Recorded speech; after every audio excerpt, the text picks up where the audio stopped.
So clearly a lot of anger there, a lot of anguish out there, and there's a lot of anger and a lot of anguish in Israel as well after that terror attack on the 7th of October. I think we have to step back a little bit and see, where is the end game in all of this? What is going to happen? What happens if Israel is successful in rooting out Hamas there in Gaza? What if it's not? Where does this all lead to? Will there be peace at some point? How should countries like India make their strategic plans on the basis of this? Joining us now to answer some of those questions, Alon Burstein, who's Israel Institute Fellow at the University of California. Alon, thank you so much for joining us. Now, obviously a lot of anger there in Israel, anger, of course, in the Gaza Strip. Is there some sort of an end game in all of this? Where does this possibly lead to? 1 month, 3 months, 6 months from now? There's a reported endgame. I cannot say that it is a realistic one. Israel has said that it is not going to return to the reality that has been. Hamas has controlled the Gaza Strip since 2007, and Israel has carried out over 10 major operations against the Gaza Strip whenever rockets were attacked. It carried out 2 large-scale invasions, but every time it carried out the invasion, and then it came back and said, and now we're okay. Now they're deterred. Now it's going to be more calm. And that sort of blew up in Israel's face on October 7th. So now Israel's saying it's not going to return to that. It's going to go in and destroy Hamas, that they cannot govern anymore. Realistically, what does that mean? No one really knows. And there's mounting pressure in the United States also that Israel does not really have a plan for what happens after. Let's say they reoccupy the Gaza Strip and destroy Hamas. What's next after you've killed most Hamas fighters? No one really knows. Okay, so before we move to the medium and the long-term implications of whatever is happening, let's just try and understand this in the short term. Look, Gaza is not a very big place. 25 miles by 4 miles, 2.2 million people crammed into that small area. So when Israel is saying destroy Hamas, how is it going to be possible to physically destroy Hamas without there actually being a very, very large number of casualties? It depends what they mean by destroy Hamas. You're absolutely right. The whole Gaza Strip is 161 square miles or 363 square kilometers. It is an absolutely tiny region.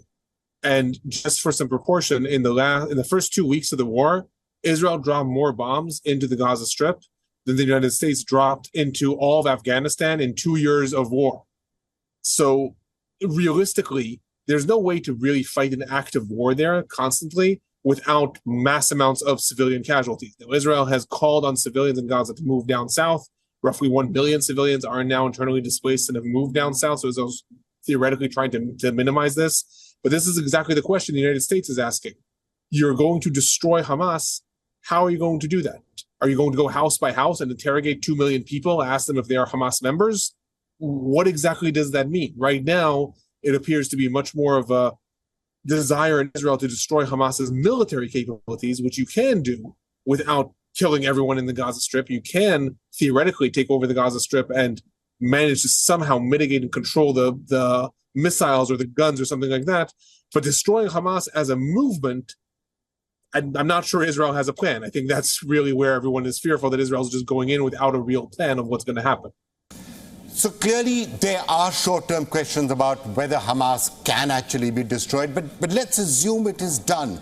Let's assume that every single person who is ostensibly a member of Hamas or a Hamas supporter is actually killed. The next question is bound to be, what happens next? How do you prevent Hamas from coming back?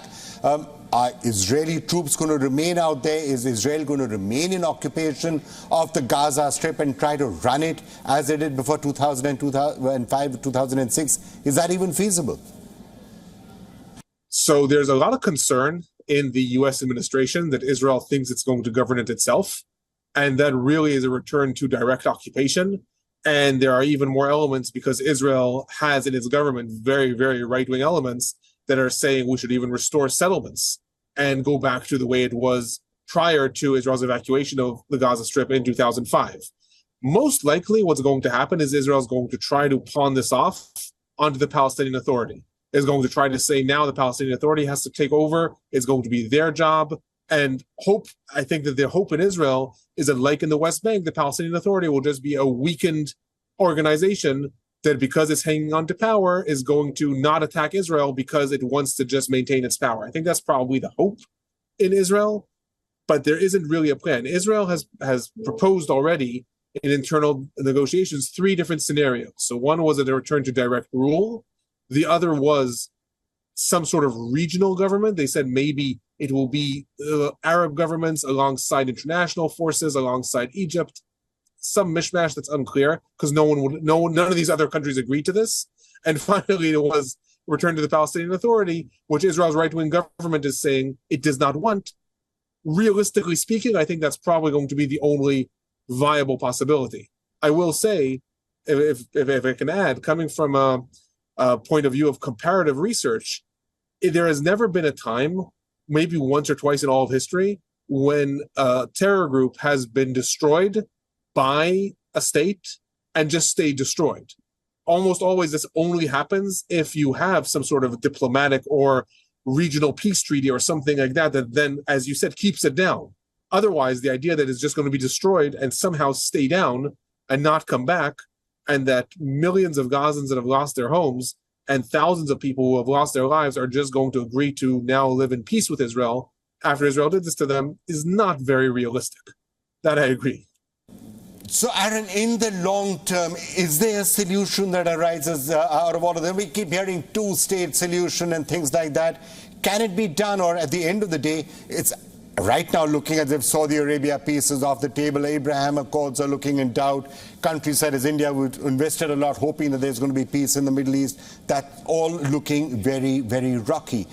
At some point, do you think peace comes? Do you think a two-state solution comes, or some other formula emerges that the Middle East settles down?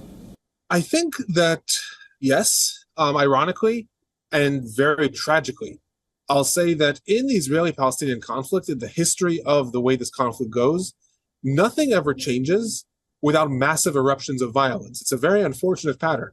But Israel took over the West Bank and the Gaza Strip in 1967 and governed it for 20 years with a harsh occupation and settlements.